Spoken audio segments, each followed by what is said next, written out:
तानि सर्वाणि संयम्य युक्तासीत मत्परः वशे हि यशेन्द्रियाणि तस्य प्रज्ञा प्रतिष्ठिता। जो इंद्रियों को पूर्णतः वश में रखते हुए इंद्रिय संयमन करता है और अपनी चेतना को मुझ में स्थिर कर देता है, वह मनुष्य स्थिर बुद्धि कहलाता है। तात्पर्य ध्यानपूर्वक सुनिए। श्रील प्रभुपाद की जय। इस श्लोक में बताया गया है कि योग सिद्धि की चरम अनुभूति कृष्ण भावनामृत ही है। जब तक कोई कृष्ण भावना भावित नहीं होता तब तक इंद्रियों को वश में करना संभव नहीं है। जैसा कि पहले कहा जा चुका है, दुर्वासा मुनि का झगड़ा महाराज अम्बरीश से हुआ क्योंकि वे गर्ववश महाराज अम्बरीश पर क्रुद्ध हो गए, जिससे उनकी इंद्रियों को वो रोक नहीं पाए। दूसरी ओर यद्यपि राजा मुनि के समान योगी न था, किंतु वह कृष्ण का भक्त था और उसने मुनि के सारे अन्याय सह लिए, जिससे वह विजयी हुआ। राजा अपनी इंद्रियों को वश में कर सका क्योंकि उसमें निम्नलिखित गुण थे। राजा अम्बरीश ने अपने मन भगवान कृष्ण के चरण कमलों पर स्थित कर दिया, अपनी वाणी भगवान के धाम की चर्चा में लगा दी, अपने कानों को भगवान की कथा को सुनने में लगा दिया, अपने हाथों को भगवान का मंदिर साफ करने में, अपनी आँखों को भगवान का स्वरूप देखने में, अपने शरीर को भक्त के शरीर को स्पर्श करने में, अपनी नाक को भगवान के चरणारविंद पर भेंट किए फूलों की गंध सूंघने में, अपनी जीभ को उन्होंने अर्पित तुलसी दलों का आस्वादन करने में, अपने पाँव को जहाँ जहाँ भगवान के मंदिर हैं उन स्थानों की यात्रा करने में, अपने सिर को भगवान को नमस्कार करने में तथा अपनी समस्त इच्छाओं को भगवान की इच्छाओं को पूरा करने में लगा दिया। और इन गुणों के कारण भगवान के मत पर भक्त बनने के योग्य हो गए। इस प्रसंग में मतपरा शब्द अत्यंत सार्थक है। कोई मतपर किस तरह हो सकता है, इसका वर्णन महाराज अम्बरीश के जीवन में बताया गया है। मतपर परंपरा के महान विद्वान तथा आचार्य श्रील बलदेव विद्याभूषण का कहना है, इंद्रियों को केवल कृष्ण की भक्ति के बल पर वश में किया जा सकता है।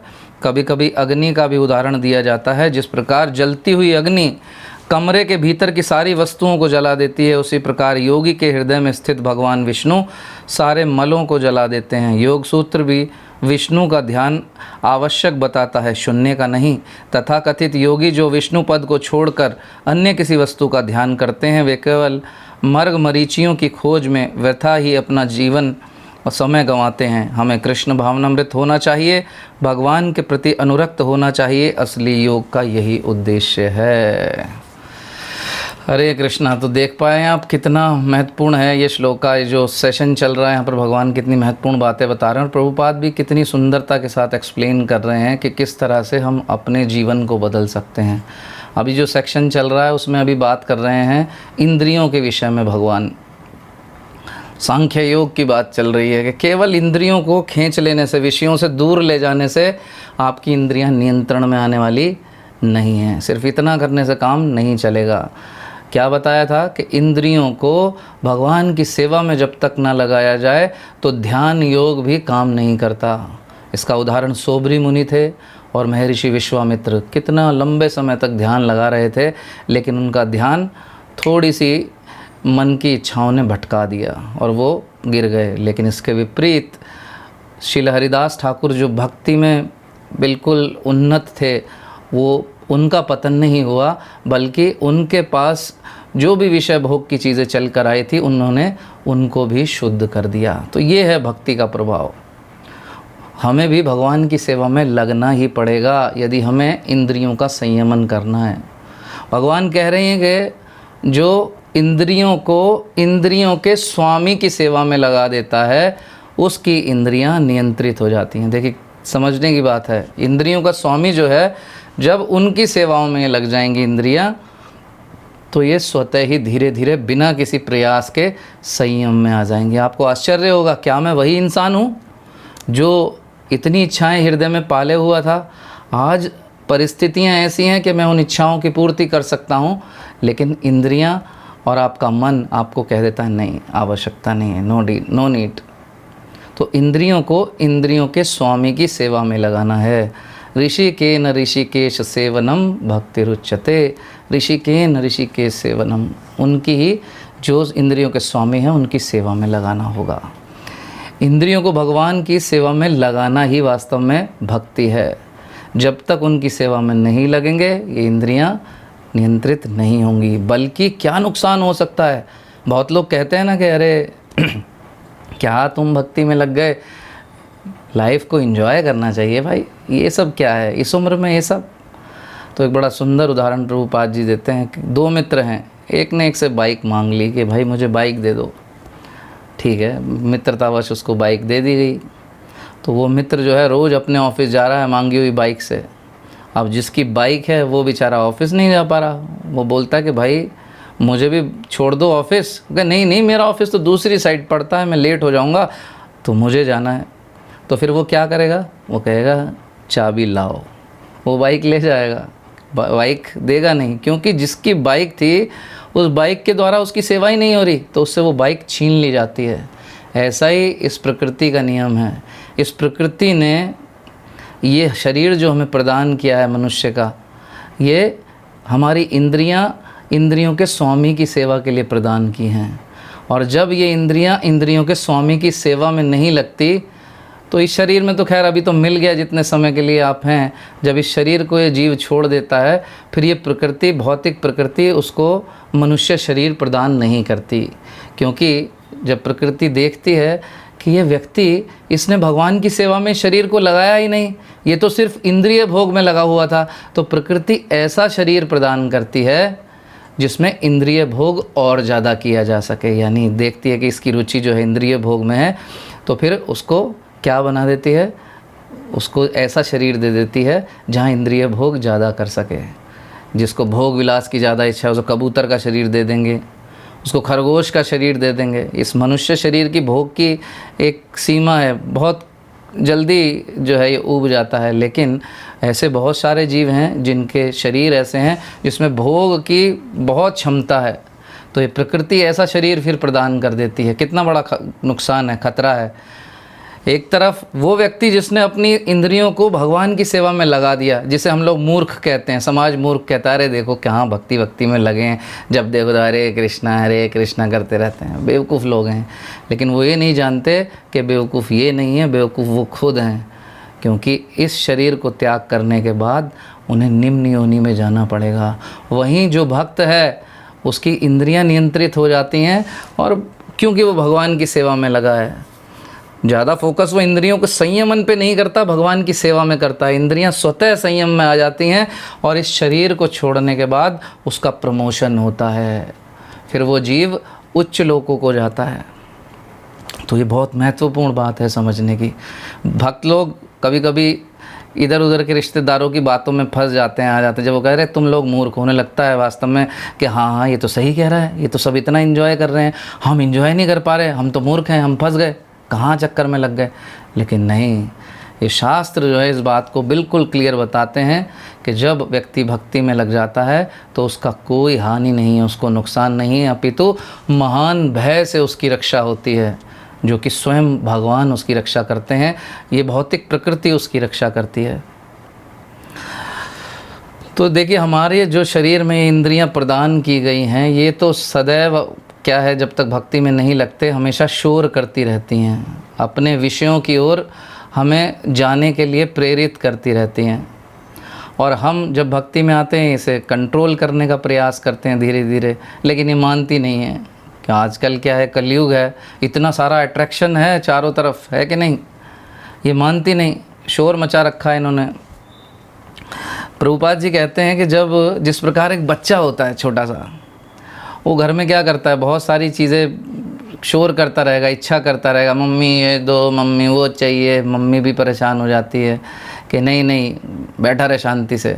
तो आजकल माताएं क्या करती हैं, अपनी जेब से मोबाइल निकालती हैं और बच्चे को दे देती हैं, और जैसे ही ये मोबाइल रूपी राक्षस उसके हाथ में आता है वो बिल्कुल शांत हो जाता है। हा। तो कहने का तात्पर्य क्या है, वो जिन चक्करों में लगा है उससे थोड़ा हायर लेवल का चीज़ में एंगेज कर दिया गया, उसे ऐसी चीज़ दे दी जिसमें पूरी दुनिया समाई हुई है, उसे एंगेज कर दिया। तो ऐसे ही हमारी इंद्रियां हैं, ये इधर उधर भागने का प्रयास करती हैं। एक बुद्धिमान व्यक्ति क्या करता है, अपनी इंद्रियों को एंगेजमेंट देता है कुछ न कुछ। अब क्या एंगेजमेंट देना है, अब एक तरफ तो एंगेजमेंट दे सकता है कि भोग विलास की चीज़ों में लग जाए, क्लब जाए, दारू वारू पिए, नाचे, सब उल्टे सीधे काम करे, इसकी निंदा उसकी निंदा, कर दिया एंगेज। उसके विपरीत है कि भगवान की भक्ति में एंगेज किया जाए। उसी प्रकार भगवान अर्जुन को भी कह रहे हैं कि अर्जुन, यदि तुम्हें इंद्रियों को कंट्रोल में करना है, तुम्हारा मन इस समय नियंत्रण में नहीं है, तुम्हारा मन कह रहा है कि युद्ध मत करो, इनको कंट्रोल करना चाहते हो, तुम अगर मन से ये चाहते हो कि जो तुम चाहो मन वो करे, तो तुम्हें मेरी सेवा में अपने मन को लगाना होगा, अपनी इंद्रियों को मेरी सेवा में लगाना होगा, जो मैं कह रहा हूँ उसको स्वीकार करना होगा, तब तुम्हारी ये इंद्रियाँ संयमित हो जाएंगी। बहुत सुंदर उदाहरण प्रभुपाद जी यहाँ पर दे रहे हैं। जब व्यक्ति भगवान की सेवा में लगता है तो क्या होता है, धीरे धीरे, चाहे जैसा भी हमारा स्तर हो, हम जब अपने स्तर पर जो भी थोड़ा सा प्रयास करते हैं, सपोज़ माताएं कुकिंग कर रही हैं, जैसे अभी जानवी माता जी कह रही थी कि मैं अपने हस्बैंड के लिए डिनर बना रही हूँ, ठीक है। अब उसे ही अगर हम सोच लें, हालांकि माता जी इसी भाव से भगवान के लिए भोग बना रही होंगी, तो फिर बाकी सब लोग पाएंगे। तो जब हम कुछ कुकिंग कर रहे हैं तो फिर क्या भगवान को केंद्र करके कर दें तो क्या है, हम कृष्णमयी हो गए। कृष्णमयी का मतलब क्या है, अंदर भगवान का चिंतन चल रहा है, उनके विषय में सोच रहे हैं, यानी भगवान हृदय में प्रवेश कर गए। और जब भगवान हृदय में प्रवेश कर जाते हैं तो क्या होता है, सुंदर उदाहरण प्रभुपाद दे रहे हैं। यदि किसी कमरे में आग लग जाए तो उस कमरे में जो कुछ भी होता है उसको जला डालती है। तो ये भगवान जब प्रवेश कर जाते हैं हृदय में तो क्या करते हैं, ये सब कुछ जला डालते हैं। सब कुछ मतलब ऐसा नहीं कि भक्ति की इच्छा को जला देते हैं, जो हमारे को नुकसान करने वाली चीज़ें हैं, वो इच्छाएं जो हमें नीचे गिरा सकती हैं, उन इच्छाओं को धीरे धीरे जला डालते हैं। और कैसे जलाते हैं कि उसका बीज, इच्छाओं का बीज तक मार देते हैं। अनुकूल परिस्थिति आने पर भी जब बीज नहीं होता ज़मीन में तो पौधा अंकुरित नहीं होता, यानी जब बीज भी इच्छाओं का जल जाएगा तो जब अनुकूल परिस्थितियां भी यदि जीवन में आई, ऐसी चीज़ों की जहां हम गिर सकते हैं, तो आपका मन, आपकी इंद्रियां कहेंगी ना भाई ना, टाइम नहीं है, अभी भगवान का भोग तैयार करना है, मंदिर जाना है, भगवान के लिए माला बनानी है, इतनी फुर्सत नहीं है, छोड़ो, हमारे पास टाइम ही नहीं है। तो भगवान जब हृदय में प्रवेश कर जाते हैं तो फिर सारी पाप की इच्छाओं को मार डालते हैं। और जब कोई भक्त अपनी इच्छाओं को भगवान की प्रसन्नता के लिए लगा देता है, अपनी इंद्रियों को भगवान की प्रसन्नता के लिए लगा देता है, अपने मन की मांगों को मारना धीरे धीरे प्रयास करता है, तो ऐसे व्यक्ति को कहा जाता है मतपरह, जो आज के श्लोक में प्रभुपाद जी बता रहे हैं। और मतपरह का उदाहरण किसका नाम ले रहे हैं प्रभुपाद जी, महाराज अम्बरीश का। आप में से कुछ भक्तों ने महाराज अम्बरीश का नाम सुना होगा, कुछ ने नहीं सुना होगा। तो कौन है महाराज अम्बरीश? महाराज अम्बरीश जो है एक भगवान के जो है बहुत ही महान भक्त हैं। आपने देखा ही कि उन्होंने क्या क्या किया अपने जीवन में। क्यों मैं महान कह रहा हूँ, उन्होंने क्या किया ऐसा विशेष, उन्होंने अपनी सारी इंद्रियों को भगवान की सेवा में लगा दिया। अपनी आँखों से वो भगवान का नित्य दर्शन किया करते थे और कुछ अभिलाषा ही नहीं करते थे कि अपनी आँखों से मुझे कुछ और देखना है। आँखों का विषय है रूप, तो रूप किसका देखना चाहते थे वो? भगवान श्री कृष्ण का। उनसे अधिक रूपवान कोई है ही नहीं। अपनी नाक से वो भगवान के चरणों में अर्पित की हुई तुलसी की सुगंध को अनुभव किया करते थे।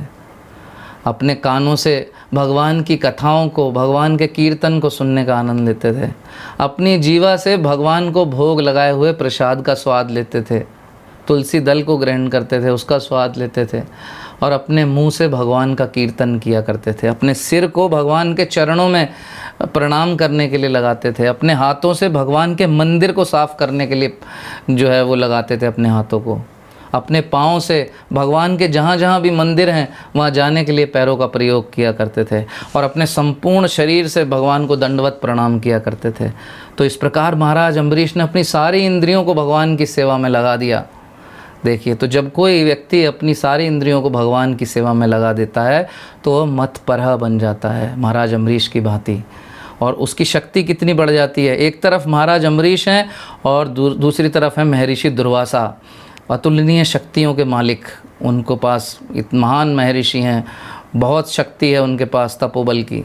लेकिन जब महाराज अम्बरीश ने एक बार एकादशी का उपवास रखा, वो हमारी तरह एकादशी नहीं रखते, वो निर्जल एकादशी रखा करते थे हर एक। तो नेक्स्ट डे द्वादशी के समय जब पारण काल आया तो वो पारण करने ही जा रहे थे, उन्होंने अपनी अंजुली में थोड़ा जल लिया उसको ग्रहण करने जा रहे थे, तभी महर्षि दुर्वासा उनके महल में पहुँचे और बोले कि हमारा एकादशी का उपवास है, हम स्नान करके आ रहे हैं, भोजन की व्यवस्था करो, हम यहीं पर भोजन पाएंगे। अब इतना बोलकर महर्षि दुर्वासा जो है वो स्नान के लिए चले गए। अब इधर महाराज अम्बरीश जो है वो देख रहे हैं कि पारण काल जो है निकला जा रहा है, अब क्या करें। अब महर्षि आए हैं घर में, पहले प्रथा थी कि जो ऋषि मुनि आए हैं तो उनसे पहले ग्रहण नहीं करना कुछ। तो अब जो उनके राज्यसभा के जो गुरुगण थे, उनके वरिष्ठ लोग थे, महाराज अम्बरीश ने उनसे पूछा कि क्या करें, अभी मैं फास्ट ओपनिंग करूं कि नहीं करूं। उन्होंने कहा महाराज देखिए, आप तो जल की एक बूंद से फास्ट ओपन करते हैं, आपको कोई भोजन थाल तो लेना नहीं है, एक बूंद ग्रहण करेंगे उसी से आपका फास्ट ओपन हो जाएगा। और एक दृष्टि से आपने कुछ ग्रहण भी नहीं किया कि आप भोजन कर रहे हो, तो इसमें ना तो महर्षि का अपमान है, उनका कोई आज्ञा उल्लंघन भी नहीं है, और आपका फास्ट जो है वो ओपनिंग हो जाएगा, आपका व्रत का पारण हो जाएगा। तो इस बात को जानकर अम्बरीश महाराज ने जल की एक बूंद ग्रहण कर ली और अपने उपवास का पारण किया। वहीं उसके विपरीत दुर्वासा ऋषि क्या हैं, वो तो अपनी तपोबल से जान लेते हैं कि इसने फास्ट ओपनिंग कर लिया, पारण कर लिया व्रत का। तो महर्षि नाराज़ हो गए महाराज अम्बरीश के ऊपर, और उस समय उन्होंने, दुर्वासा ऋषि क्योंकि आपको पता है अपने क्रोध के लिए जाने जाते हैं, तो उन्होंने तुरंत अपने तपोबल से एक राक्षस को प्रकट किया और राक्षस को अम्बरीश के ऊपर छोड़ दिया, बोले कि इसको वध कर दो, मार दो इसको। तो महाराज अम्बरीश जो है उन्होंने उनके इस क्रोध को सहन किया, उनको प्रणाम किया, कोई विरोध नहीं किया, बोले जैसी है हरी इच्छा। प्रणाम किया, महर्षि मेरी गलती हुई है, मेरी गलती है, मैंने इस तरह से जो है जल ग्रहण कर लिया आपके आने से पूर्व। तो जैसे ही उस राक्षस ने प्रहार करने का प्रयास किया महाराज अम्बरीश के ऊपर, तभी भगवान श्री हरि विष्णु का सुदर्शन चक्र वहाँ प्रकट हो गया, और सुदर्शन चक्र से अग्नि निकलने लगी और महर्षि दुर्वासा की तरफ बहुत तीव्रता से वो सुदर्शन चक्र भागा। महर्षि दुर्वासा की शक्ति बहुत थी, लेकिन सुदर्शन के सामने उनकी शक्ति नगण्य थी। तो जब सुदर्शन का प्रहार उनकी ओर हो रहा था, महर्षि दुर्वासा घबरा गए, समझ गए कि मुझसे महान भक्त का अपराध हो गया। तो उन्होंने क्या किया, वो तुरंत भागे और भगवान श्री हरि विष्णु, थोड़ी लंबी स्टोरी शॉर्ट में बता रहा हूँ, तो भागे वो भगवान श्री हरि विष्णु के चरणों में प्रार्थना करने लगे कि आपका सुदर्शन जो है मुझे काट डालने के लिए बिल्कुल तैयार है, आप मेरी रक्षा कीजिए श्री हरि विष्णु, मुझसे गलती हो गई। तो भगवान श्री हरि विष्णु ने कहा कि नहीं नहीं, तुम गलत जगह आ गए, मैं तुम्हारी इसमें कोई सहायता नहीं कर सकता, तुमने मेरे प्रति अपराध नहीं किया, तुमने अम्बरीश मेरे भक्त के प्रति अपराध किया है, तुम्हें माफ़ी मांगनी है तो जाकर अम्बरीश से मांगो, और जब तुम माफ़ी मांगोगे तो ये सुदर्शन जो है वो स्वतः वहाँ से गायब हो जाएगा। तो है ना कि हरि स्थाने अपराधे तारे हरि नाम, तोमार स्थाने अपराधे ना ही परित्राण। यदि भगवान की सेवा के प्रति कोई अपराध हो जाए तो भगवान के हरि नाम का जो हम जप करते हैं उससे वो पाप धुल जाते हैं, भगवान क्षमा कर देते हैं। लेकिन जब भक्तों के प्रति हम इस प्रकार का अपराध करते हैं तो भगवान भी क्षमा नहीं करते। उसके बाद दुर्वासा जी जो है वो आते हैं, क्षमा मांगते हैं अम्बरीश महाराज से। अम्बरीश महाराज तो उनके बोलने से पहले ही उनको क्षमा कर देते हैं, और जब उन्होंने क्षमा किया तो सुदर्शन जो है वहाँ से अप्रकट हो जाते हैं। तो कहने की क्या बात है, अम्बरीश महाराज की बात यहाँ पर कही कि जब हम भगवान की सेवा में लगते हैं तो हम वास्तव में हमें पता भी नहीं लगेगा, और हम इतने बलवान बन जाएंगे कि बलवान से बलवान व्यक्ति भी हमारा अनिष्ट नहीं कर सकता चाह कर भी। क्यों? क्योंकि भगवान स्वयं हमारी रक्षा करते हैं। तो हमें करना क्या है, मत पर बनना है, अपनी सारी इंद्रियों को भगवान की सेवा में लगाना होगा। घर के हाउस होल्ड एक्टिविटी करते हुए, काम करते हुए, उन एक्टिविटीज़ का केंद्र भगवान को बना लीजिए। आपको पता भी नहीं लगेगा कि आप कब मतपरा हो गए, और सारी इंद्रियां धीरे धीरे संयम में आना शुरू हो जाएंगी। हरे कृष्ण कृष्ण कृष्ण हरे हरे, हरे राम राम राम हरे हरे। भगवद गीता यथारूप की जय। शील प्रभुपाद की जय। निताय गौर प्रेमानंदे। हरि हरि बोल। हरे कृष्णा।